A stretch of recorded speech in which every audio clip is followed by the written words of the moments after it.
क्या आप जानते हैं कि ध्यान का सबसे सरल और प्रभावी तरीका क्या है, जिसने हजारों लोगों को संबुद्ध किया है? यह इतना आसान है कि एक छोटा बच्चा भी इसे कर सकता है। ओशो के अनुसार विपस्सना ध्यान शुद्धतम और सबसे सहज ध्यान है, जिसे हर कोई कर सकता है, चाहे आप कितने भी व्यस्त, थके हुए या अनुभवहीन क्यों न हो। इस वीडियो में हम आपको बताएंगे ओशो द्वारा बताए गए विपस्सना ध्यान के 3 सरल तरीके, कैसे आपके जीवन को पूरी तरह बदल सकते हैं, कैसे जीवन में शांति, स्पष्टता और आनंद पा सकते हैं। अगर आप ध्यान के सबसे प्रभावशाली और प्रभावी रूप को सीखना चाहते हैं, तो यह वीडियो आपके लिए है। इसे अंत तक जरूर देखें, क्योंकि यह आपकी जिंदगी बदल सकता है। यह आपके ध्यान की यात्रा का प्रारंभ बन सकता है। तो दोस्तों, ओशो बताते हैं, विपस्सना वह ध्यान है जिसने संसार में किसी भी अन्य ध्यान की अपेक्षा सबसे अधिक लोगों को संबुद्ध किया है, क्योंकि यह सार मात्र ही है। अन्य ध्यान विधियों में भी वही सार है, परंतु भिन्न रूपों में। उनमें कुछ असार भी जुड़ गया है, लेकिन विपस्सना शुद्ध सार है।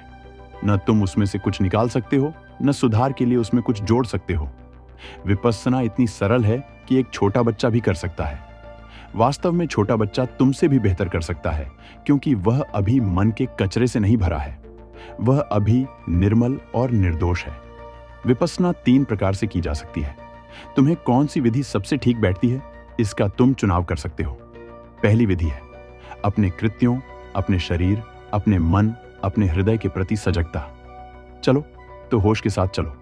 हाथ हिलाओ तो होश से हिलाओ, यह जानते हुए कि तुम हाथ हिला रहे हो। तुम उसे बिना होश के यंत्र की भांति भी हिला सकते हो। तुम सुबह सैर पर निकले हो। तुम अपने पैरों के प्रति सजग हुए बिना भी चल सकते हो। अपने शरीर की गतिविधियों के प्रति सजग रहो। खाते समय उन गतिविधियों के प्रति सजग रहो जो खाने के लिए जरूरी होती हैं। नहाते समय जो शीतलता तुम्हें मिल रही है, जो पानी तुम पर गिर रहा है और जो अपूर्व आनंद उससे मिल रहा है, उस सब के प्रति सजग रहो। बस सजग हो रहो। यह अजागरूकता की दशा में नहीं होना चाहिए। और तुम्हारे मन के विषय में भी ऐसा ही है। तुम्हारे मन के पर्दे पर जो भी विचार गुजरे, बस उसके दृष्टा बने रहो। तुम्हारे हृदय के पर्दे पर से जो भी भाव गुजरे, बस साक्षी बने रहो। उसमें उलझो मत, उससे तादात्म्य मत बनाओ। मूल्यांकन मत करो कि क्या अच्छा है, क्या बुरा है। वह तुम्हारे ध्यान का अंग नहीं है। दूसरी विधि है श्वास की। अपनी श्वास के प्रति सजग होना। जैसे ही श्वास भीतर जाती है, तुम्हारा पेट ऊपर उठने लगता है, और जब श्वास बाहर जाती है तो पेट फिर से नीचे बैठने लगता है। तो दूसरी विधि है पेट के प्रति, उसके उठने और गिरने के प्रति सजग हो जाना। पेट के उठने और गिरने का बोध हो। और पेट जीवन स्रोत के सबसे निकट है, क्योंकि बच्चा नाभि के द्वारा मां के जीवन से जुड़ा होता है। नाभि के पीछे उसके जीवन का स्रोत है।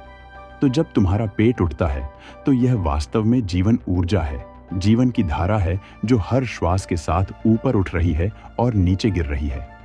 यह विधि कठिन नहीं है, शायद ज्यादा सरल है, क्योंकि यह एक सीधी विधि है।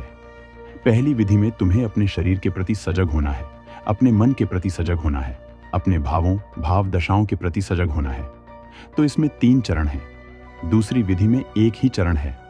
बस पेट ऊपर और नीचे जा रहा है, और परिणाम एक ही है। जैसे जैसे तुम पेट के प्रति सजग होते जाते हो, मन शांत हो जाता है, हृदय शांत हो जाता है, भाव दशाएं मिट जाती हैं। और तीसरी विधि है जब श्वास भीतर प्रवेश करने लगे, जब श्वास तुम्हारे नासापुटों से भीतर जाने लगे, तभी उसके प्रति सजग हो जाना। उस दूसरी अति पर उसे अनुभव करो। पेट से दूसरी अति पर, नासापुट पर श्वास का स्पर्श अनुभव करो। भीतर जाती हुई श्वास तुम्हारे नासापुटों को एक प्रकार की शीतलता देती है। फिर श्वास बाहर जाती है। श्वास भीतर आई, श्वास बाहर गई। यह भी संभव है। यह स्त्रियों की अपेक्षा पुरुषों के लिए अधिक सरल है। स्त्री पेट के प्रति अधिक सजग है। अधिकांश पुरुष तो इतनी गहरी श्वास भी नहीं लेते कि वह पेट तक पहुंच जाए। उनकी छाती ही ऊपर और नीचे होती है, क्योंकि संसार भर में सुडौलता की एक गलत ढंग की धारणा प्रचलित है। जब तुम्हारी छाती ऊंची होती है और पेट लगभग न के बराबर होता है, तो शरीर को निश्चित ही एक सुंदर आकृति मिलती है। पुरुष ने छाती तक ही श्वास ले जाने का चुनाव किया है। इससे छाती तो बड़ी होती जाती है और पेट सिकुड़ जाता है। ऐसा शरीर उसे अधिक सुडौल लगता है। जापान को छोड़कर संसार भर में खिलाड़ी और खिलाड़ियों के शिक्षक फेफड़ों को भर के, छाती को फुलाकर और पेट को भीतर खींचकर श्वास लेने पर जोर देते हैं। उनका आदर्श सिंह है, जिसकी छाती बड़ी होती है और पेट बहुत छोटा होता है। तो सिंह की भांति हो जाओ। तो जो खिलाड़ी और व्यायाम शास्त्री हैं और जो लोग शरीर पर कार्य करते रहे हैं, उनके लिए यह नियम सा ही बन गया है। जापान ही एकमात्र अपवाद है जहां वे इस बात की फिक्र नहीं लेते कि छाती चौड़ी होनी चाहिए और पेट भीतर खींचा होना चाहिए। पेट को भीतर खींचे रखने के लिए एक विशेष अनुशासन की जरूरत होती है। यह स्वाभाविक नहीं है। जापान ने स्वाभाविक मार्ग का चुनाव किया है। इसीलिए जब तुम बुद्ध की कोई जापानी मूर्ति देखोगे तो चकित होोगे। तुम तत्क्षण भेद कर सकते हो कि मूर्ति भारतीय है अथवा जापानी है। गौतम बुद्ध की भारतीय प्रतिमाओं की देह बड़ी सुडौल होती है, पेट बहुत छोटा और छाती चौड़ी होती है। लेकिन जापानी बुद्ध बिल्कुल भिन्न होते हैं। उनकी छाती तो लगभग शांत ही होती है, क्योंकि वे पेट से श्वास लेते हैं, लेकिन उनका पेट बड़ा होता है। ये बहुत अच्छा तो नहीं लगता, क्योंकि संसार में प्रचलित धारणा बहुत पुरानी है। लेकिन पेट से श्वास लेना अधिक स्वाभाविक है, अधिक विश्रामपूर्ण है। रात जब तुम सोते हो तो ऐसा होता है। तुम छाती से श्वास नहीं लेते, पेट से श्वास लेते हो। इसीलिए तो रात ऐसा विश्रामपूर्ण अनुभव बन जाती है। सोने के बाद सुबह तुम इतने ताजा, इतने युवा महसूस करते हो, क्योंकि रात भर तुमने स्वाभाविक रूप से श्वास ली। तुम जापान में थे। ये 2 सूत्र हैं। यदि तुम्हें भय हो कि पेट से श्वास लेने और इसके उठने व गिरने के प्रति सजग होने से तुम्हारे शरीर की सुडौलता नष्ट होती है, पुरुषों का सुडौलता में अधिक रस हो सकता है। फिर उनके लिए यह सरल है कि वे नासापुटों के पास होश को ले जाएं, जहां से श्वास भीतर प्रवेश करती है। भीतर जाती श्वास को देखो और जब श्वास बाहर जाए तो उसको देखो। ये 3 ढंग हैं। कोई भी एक काम देगा।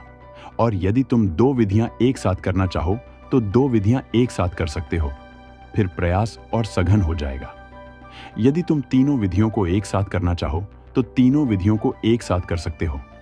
फिर संभावनाएं तीव्रतर होंगी। लेकिन यह सब तुम पर निर्भर करता है, जो भी तुम्हें सरल लगे। स्मरण रखो, जो सरल है वही सही है। जैसे जैसे ध्यान स्थिर और मन शांत होगा, अहंकार विलीन हो जाएगा। तुम तो रहोगे, परंतु कोई मैं भाव नहीं रहेगा। फिर द्वार खुले हैं।